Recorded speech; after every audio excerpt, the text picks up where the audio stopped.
महाराज याबद्दल आपलं म्हटलं काय? अवधूत चिंतन श्री गुरुदेव दत्त. दत्तगुरूंच्या कृपा आशीर्वादाने आज आपण महानगरपालिका नगरपालिकामध्ये जे भगवा फळकलेला आहे त्यात दत्तगुरूंच्या आशीर्वादानेच फळकलेला आहे.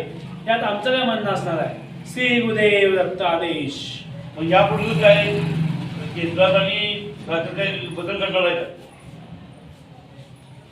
श्री दत्तगुरूंच्या कृपा आशीर्वादाने जे तुम्हाला बोललेलं आहे त्याप्रमाणे मार्च महिन्याच्या शेवटच्या आठवड्यापर्यंत याबाबत बदल घडतील आणि बदल होणारच आहे.